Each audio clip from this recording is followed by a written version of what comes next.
មានបងប្អូនយើងមួយចំនួនគាត់លាងពេលខ្លះគាត់លាងដៃឆុងកាហ្វេយើងលាងតែម្ដងឬក៏លាងបែបប៉ុណ្ណឹងតែម្ដងណាអញ្ចឹងបងប្អូនឡើយនេះខ្ញុំសូមបង្ហាញអំពីរបៀបដោះកន្លែងនេះហើយនឹងដោះកន្លែងនេះផងដែរអញ្ចឹងដើម្បីដោះឆ្កឹះនេះបងប្អូនត្រូវការកាំបិតឬត្រូវការសទេសអ្វីមានកប៉ែតមកណាកន្លែងនេះខ្ញុំត្រូវការកាំបិតឆ្កឹះនេះបងប្អូនឆ្កឹះកន្លែងនេះណា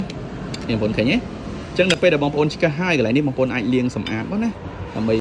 យអស់កាតិចកាហ្វេចាស់ៗរបស់យើងណាមានបងប្អូនខ្លះគាត់ឆ្កឹះអត់ចេញទេគាត់ឆ្កឹះនៅគៀងនៅក្រាំងតែម្ដងណាបងប្អូនក្រាំងមានន័យថាវាជាប់ជាមួយកំណក់កាហ្វេខ្លាំងតែម្ដងអញ្ចឹងបងប្អូនត្រូវការឆ្កឹះមកបើមិនជាបងប្អូនឆ្កឹះទៅខូចឬក៏វាចអានេះបងប្អូនដូរនេះទៅព្រោះមានន័យថាយើងបានលាងខាងក្នុងបានស្អាតល្អផងដែរណាបងប្អូនអានេះមានន័យថាយើងអាចដោះលាងបានអញ្ចឹងយើងនៅដោះអានេះមួយទៀតនេះបងប្អូនតាក់តនៅកន្លែងដោះកន្លែងនេះអញ្ចឹងបងប្អូនត្រូវដឹងថាជាទូទៅសោយើងដោះមកខាងឆ្វេងដៃ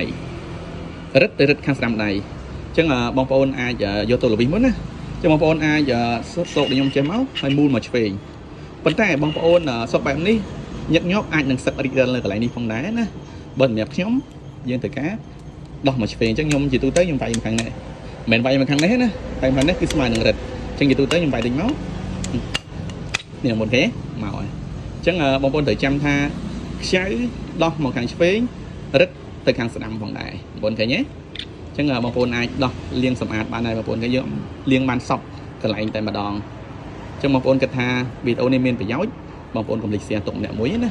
ជួបគ្នានៅវីដេអូបន្តទៀត